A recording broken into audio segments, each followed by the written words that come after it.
Owen Marsh stood at the north gate of Bristlecone Ridge at 6:40 in the morning, keypad glowing red under his thumb for the third time, while his own gravel road sat 50 feet past a fence he had never agreed to.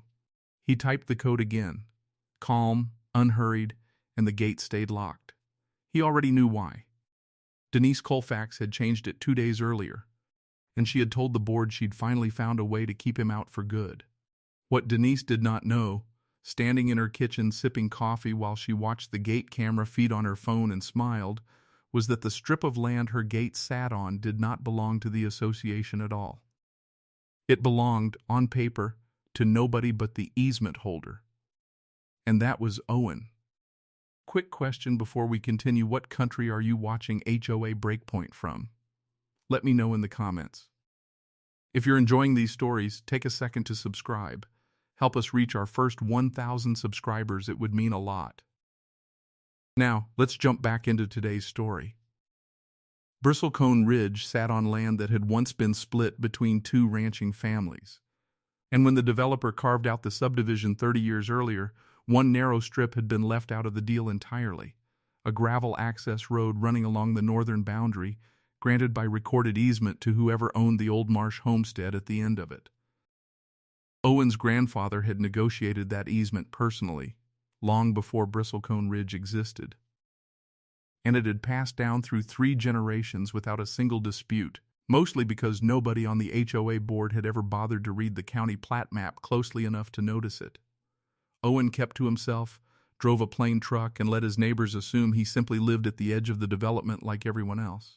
Everything changed when Denise Colfax was elected HOA president on a platform of, in her words, finally bringing order to a community that had gone soft. Her first project was a private security gate at the north entrance, funded by a special assessment she pushed through with a board she had quietly stacked with allies. The gate happened to sit directly across the access road Owen's family had used for decades. When he asked for a code, Denise told him the gate was for members only, and that his continued use of that road was, at best, a courtesy the association could revoke at any time. Owen produced the recorded easement the same week, a single page from the county archive naming the road a permanent right of access tied to his property, not to HOA membership. Denise barely looked at it.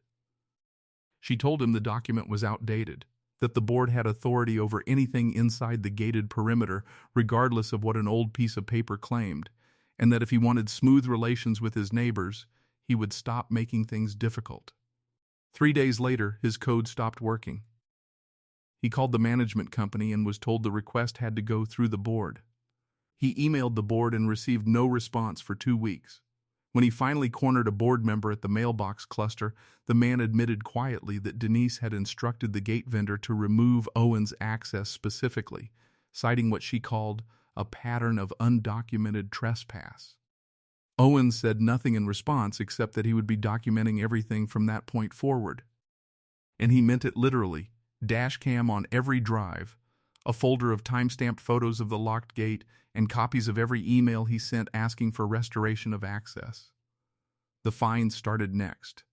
He was cited for parking his truck on the shoulder of the access road while waiting for the gate, for excessive idling, for what one notice called unauthorized use of common infrastructure. Each fine arrived with Denise's signature at the bottom. He never paid one, and he never argued about them either. He simply photographed each envelope and kept driving the long way around, 40 extra minutes each direction, while his case file grew thicker. At a community meeting, Denise stood in front of a slide showing the gate and told residents that a certain homeowner had been trying to claim rights to land that had never belonged to him, warning that the association would not be bullied by baseless legal threats. Owen sat in the back row and said nothing. Afterward, a woman named Carol Whitfield, the outgoing treasurer who had voted against the gate project from the start, approached him in the parking lot and told him quietly that Denise had pushed the board to authorize a legal fund specifically to fight what she called his access claim, using association dues without a resident vote. Owen filed a formal complaint with the county recorder's office, and within a week a clerk confirmed in writing that the easement was valid, active, and entirely independent of HOA governance, meaning the association had no legal authority to gate or restrict it under any circumstance. Owen forwarded the letter to the board. Denise forwarded back a reply insisting the board's attorney disagreed, though she never produced that attorney's name or a single page of supporting opinion. The breaking point came on a Tuesday evening when Owen arrived home to find a chain looped through the gate latch in addition to the broken keypad, a padlock hanging from it with a handwritten tag reading pending resolution. He climbed out, cut nothing, photographed the chain from 4 angles, and called the county sheriff's non-emergency line to file an official report of obstruction of a recorded right-of-way. The deputy who responded read the easement documents on the hood of his cruiser, then walked to Denise's front door and explained, in front of 2 of her board members who happened to be visiting, that removing the chain herself before morning was strongly recommended, since the county could pursue the matter as unlawful obstruction of an established access right. Denise removed the chain that night, though she told her board the sheriff had simply been confused by an old document with no real weight behind it. She was wrong, and evidence of exactly how wrong was already sitting in a folder Owen had been building for months. Every fine, every ignored email, every board meeting recording, the recorder's office letter, and now a sheriff's incident report with his name on it. Owen filed a civil complaint the following week, not for damages, but for a permanent injunction barring the association from ever restricting access to the easement again, along with a demand that every fine issued against him be voided. At the hearing, Denise arrived with a private attorney and a folder of her own, insisting the board had acted to protect community security standards. The judge read the recorded easement into evidence first, then the county letter, then the sheriff's report, and asked Denise's attorney a single question. Could he point to any authority granting the association power over land it had never owned? He could not.